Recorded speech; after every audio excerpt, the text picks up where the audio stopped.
No more games, no more deals, no more tricks designed to simply dull the radical right's horrifying agenda. We've already seen how little these legislative tricks achieve. Since 2016, the Democrats have deployed institutional responses, lawsuits, hearings, impeachment efforts, and unreliable Republican allies to try and stop Trump. While Trump has used raw political power, billionaire buddies, and anti-establishment rhetoric amplified by a cowed and captured media to bend the political universe to his will. Even when Democrats have won, think about it this way: the single greatest institutional victory for the Democrats during Trump's first term was not delivered by a Democrat, but by a Republican, John McCain, when he gave the thumbs down on the vote to repeal Obamacare.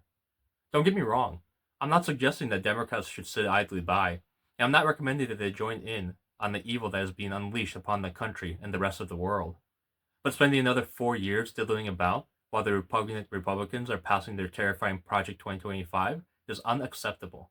While all of us on the left wish that everyone had the best interest for America, and that if we just reached a hand out, that they would hand one back, we have seen that ever since Obama, the only thing that we get back is backstabbing spite. There's no more center left. The center has already shifted so far to the right that it makes Bush Jr. look like a moderate, and at this point, it's unconscionable to even think about working with the raging right. To understand how broken Democratic Party is today, we can see how Americans reacted to the cold-blooded murder of a healthcare CEO in the streets. Members of both parties made excuses for the attacker, and there was little to no sympathy towards the victim.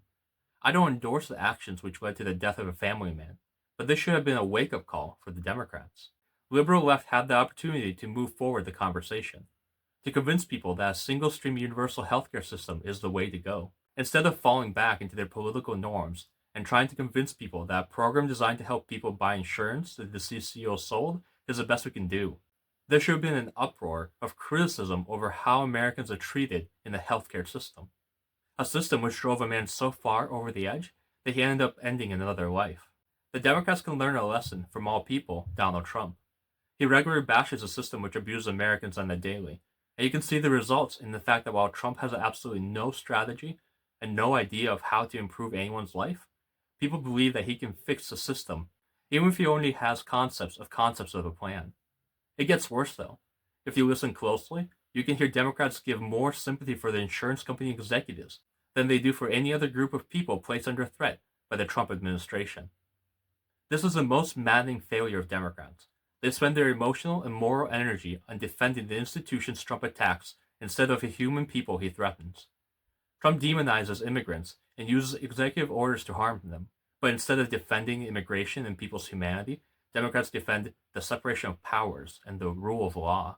He inspires his people to attack the LGBTQ community.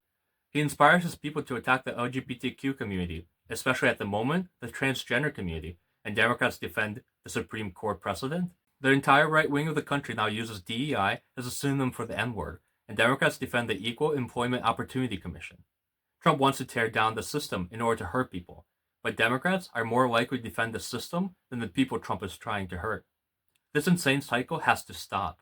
We cannot defeat Trump, or more importantly, his misogynistic, racist, radical right movement by propping up institutions and systems that so many millions of people, including those who are not racist or sexist and still reluctantly vote for Democrats, have come to despise. When Trump moves to destroy an institution, the Democrats should defend the people which that institution is supposed to serve. They should be resisting in more than the typical legal manner and should take to the streets in the form of extrajudicial maneuvers and civil disobedience. The first step toward doing this is not supporting any of Trump's policies, positions, or cabinet picks. In a naive effort to govern, Democrats shouldn't attempt any form of the already failed path of bipartisanship.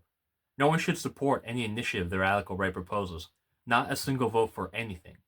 This is how Democrats prove to the public that they don't care about the institutions they so heatedly defend, but rather the people that those institutions are meant to help. In turn, people would no longer look solely to the Republicans for change. The best possible political outcome of this approach would be for the Republicans to own everything Trump does.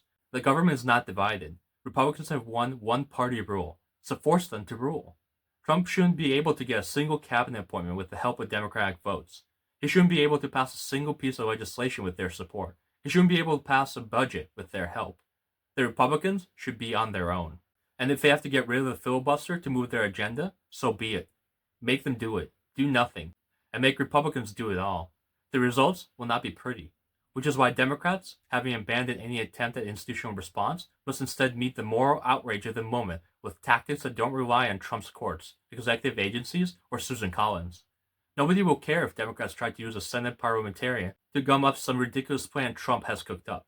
But people will care if they see Democrats out in the streets, joining picket lines, and putting their physical bodies between Trump's forces and the regular people Trump is trying to hurt. The best way to think about the difference between an institutional response versus a moral one is to think about how Democrats should contest Trump's plan to mass deport millions of people, along with his other inhumane immigration policies. The first step is pre-legislation. Don't vote for it. I repeat, do not vote with Republicans on anything. Trump is threatening to force march 20 million people out of the country and is trying to force out even more by violating the Constitution by destroying birthright citizenship. If you believe that there is some sort of common ground, then you are already on the wrong side of the ethical divide in this country. At that point, switch parties and stand with the repugnant right. We do not need you in our party. Given that Republicans control all three branches of the government, sooner or later they would get this crap together and will pass a bill to begin mass deportation. Or if Trump chooses to do this through an executive order, don't simply give speeches on C-SPAN or file more lawsuits. With the courts packed with right-wing nuts and the Supreme Court abandoning all sense of morality and duty to our nation, that won't work in the long term. Democrats must have a response beyond crying about rule of law or talking about states' rights. To me, that response is extrajudicial, anti-institutional, and, at the very least, impolite. I don't want to hear another word about friends from across the aisle when those friends are trying to banish 20 million people. Instead, I want to see Democrats doing sit-ins and being carried out of Congress by the sergeant-at-arms. I want to see politicians chaining themselves to other people. I want Democrats lying down on train tracks. I want them reviewing the civil rights era playbook and remembering how people who had no institutional power brought about structural change by demanding better from institutionalists. As important, I want the American people to see the Democrats doing it. The Trump media will cover a lawsuit as just that, legal mumbo-jumbo, where both sides have a credible argument, but Republican jurists get to decide who is right. They will treat parliamentary games as just that, a game where one side tries to outmaneuver the other side before they all go for cocktails with each other as the grand cycle continues. But they will cover a sitting congressperson standing with activists to prevent a bus full of immigrants from rolling across the border a whole lot differently. They will cover a bunch of senators shuttling undocumented immigrants into the National Cathedral and claiming sanctuary while daring Trump cronies to shoot their way inside. Make Republicans make the impossible choices and show America who they truly are. Through these methods, people will see Democrats have the courage to physically defend their convictions. No more deals, no more games, no more intergovernmental parlor tricks designed to look like you're doing something when you're really just biding time until midterms. If there is a man in a red hat threatening to come down America's chimney and give everyone the gift of racism, bigotry, and ill will towards women, I don't want Democrats to say, "This year, we will not be putting out cookies and milk, #resist.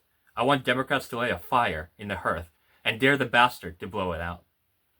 So what do you think? Will Democrats grow a pair and begin defending people rather than institutions? If Democrats did, who would be the first to blink? Or will everything go on as business as usual while millions of people are being harmed by Democratic inaction? Please subscribe, like, and leave a comment below letting me know if you agree or disagree with me. And always remember, progress isn't radical.